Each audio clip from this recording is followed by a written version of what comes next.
Mafanapana ny resaka fifidianana amin'izao andro zao koa dia hitantsika miparitaka eny amin'ny tambanjotan-tserasera izany zavatra rehetra izany, indrindra ao amin'ny 4e arrondissement izay misy any Fidy sy Rosy. Hiresantsika moa iresaka mafanafana mikasika ny fifidianana solombavam-bahoaka izany fa mialohan' izany dia efa fantatranareo ary toy ny mahazatra hatrany abone alohan'ny sainantsika ry tompoko vavy havana, ry tompoko vavy zoky, ry tompoko vavy zandry ary abone ihany koa ry tompoko lahy.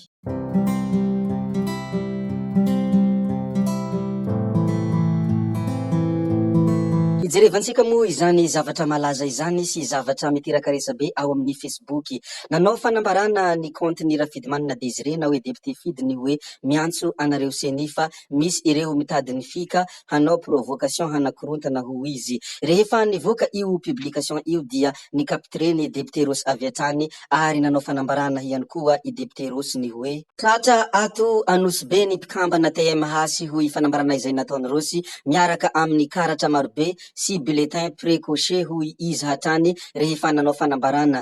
Norombahan'ny olona ary isakoroka be nentin'ny polisy niala any. I Monsieur Fidy indray no manao publication fa misy manao provocation hanakorontana alefa lehiretsia hoy fanambarana izay nataony Rosy hatrany ary nanao capture ny publication ny Rafidimanana Desire. Mafana ny 4e arrondissement ary any amin'ny 4e arrondissement ny masony olona rehetra amin'izao fifidianana izao ary mbola nanao fanambarana foana ihany koa moa i Rafidimanana Desire ny hoe ho avy amin'ny alahy zahay hiaro ny anay ohatrany mandefitra loatra aho hoy fanambarana izay nataony Rafidimanana Desire. Aza forceny lahy akafavalahy zafa tsy zakako tsony izao hoy fanambarana izay nataony Rafidimanana Desire. Izany hoe samy mievitena manana ny rariny izy ireo ary samy mahatsapa victime izy roa koa izany no antony ilazako hoe any amin'ny 4e arrondissement ny masony Madagasikara iray mantolo amin'izao fotoana ny fifidianana izao. Rehefa izay moa ny fanambarana nataony ny andaniny sy ny ankilany dia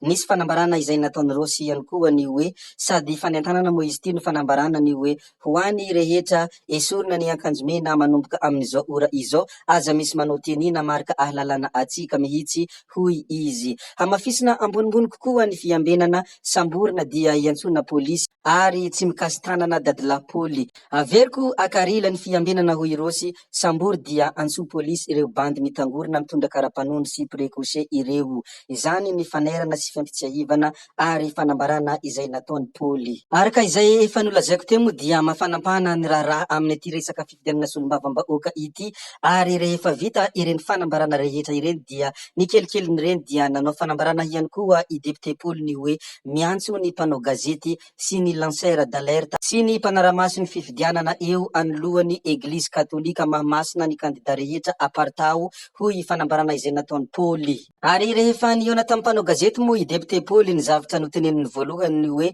miantso anareo mpanao gazety indrindra Filery Rakotomalala any ivelany ary Fernacelo hoy izy dia zao ny fotoana ilananareo nohon' izany dia hiteny aho.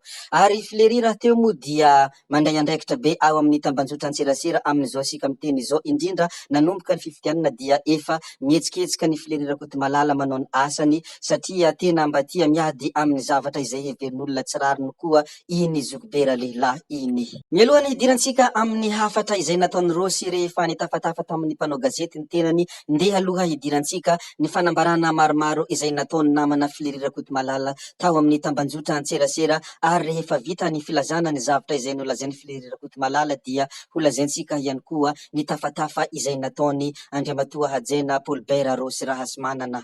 Hoy Filery nilaza tao amin'ny compte Facebook ny hoe ireto rehetra ireto ny zavatra nolazainy. Ny hafatra voalohany izay nolazainy zoky Filery Rakotomalala ny hoe mbola tsy nisokatra ny bureau de vote dia efa nisy vato 400 tao anatin'ny irina ary efa misy sonia ny boky. Ny sefim-pokotany sy ny délégué no tompon'ny mission jereo tsara ny sary sy ny sonia hoy fanambarana izay nataony Filery Rakotomalala. Amin'ity publication izay ataony ity moa dia misy sary sy ireo rehetra izay lazainy koa dia manasanao hitsidika ny compte-ny Filery Rakotomalala mba ahitanao izany zavadrehetra izany. Rehefa vita moa izay fanambarana nataony Filery Rakotomalala izay dia noho ny kelikely dia nanao fanambarana ihany koa ny tenany hoe tetika ahazahoana any Antananarivo dia mody finosina amin'ny référence bureau de vote avy amin'ny seni jereo ny sary komentary sy ny komantera. Ilay vata efa nofenona 300 vato isaky ny vata hoy Flery Rakotomalala ny amin'ity publication izay nataony ity. Ary anatin'ity publication ity moa dia manana proof foana izy koa dia araka izay efa nolazaiko teo am-piandohana, araho ny compteny, araho ny pejiny dia ho hitanao izany zavatra rehetra lazainy izany, dia ao ianao mamakafaka sy mandinika fa isika dia mananjo hanaramaso sy hanaraka ny zavatra mandalo eto amin'ny firenena. Izany zavadrehetra izany dia anisan'ny teny izay nosoratany Flery Rakotomalala tao amin'ny compte Facebookiny, koa dia mahafaly anay ny mampahafantatra izany isika rehetra ato anatin' ity video ity.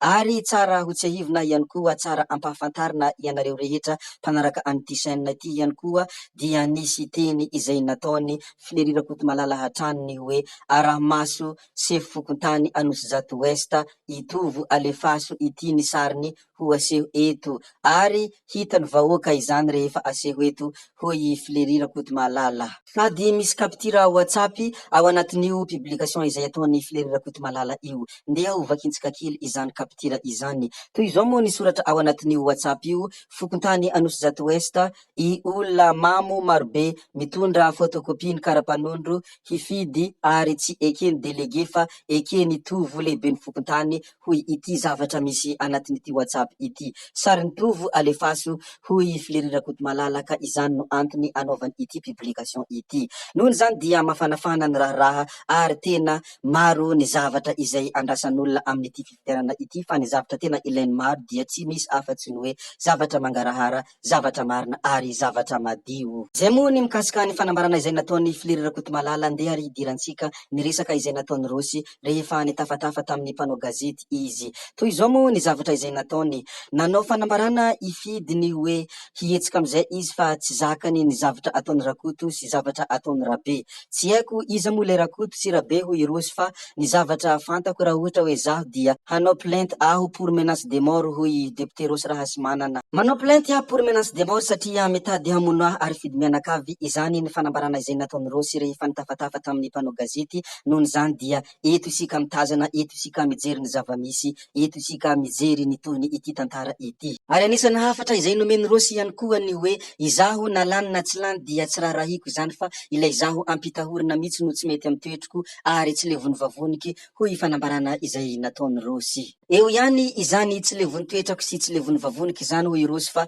ny tena izy ihany koa dia tsy revony trombako. Ary ny zavatra tsara ho fantatra ary ampitsahivina ianareo rehetra ihany koa moa dia izany Paulbert Rosy Rahasimanana izany dia anisany mirehareha fa izy no sahan'ny Rakotomaditry, ary ny tantaran'ny Rakotomaditry dia efa fantatratsika ny hoe maditra amin'ny rariny. Nohony zany dia ireo menace de mort rehetra izay hitako ao amin'ny mirany ireo hoy Rosy dia alefaso ary ny hafatra manokana alefako anareo zay mpanao gazety dia ny hoe masahia ianareo manao investigation hoy fanambarana izay nataony Rosy. Izany moa dia anisan'ny fanambarana izay matevina nataony ity namana Zokobe izay masasa ity, ary indrindra tia miady amin'ny tsirariny fa mijoro amin'ny fahamarinana. Ho arantsika ny tohiny amin'ny video manaraka ary tsy ho ela fa apetrakatsika hatremo ny ity video ity, koa dia ankasitrahana eram-po eran-tsaina ianareo na vitany hen ny video hatramin'ny farany, ary mbola iangavila ianareo ny hanaraka ny video manaraka. Zay ary no ela ametra veloma izahay ody izahay Saodia, fa ianareo kosa mazotoa amin'ny zavatra rehetra izay atao.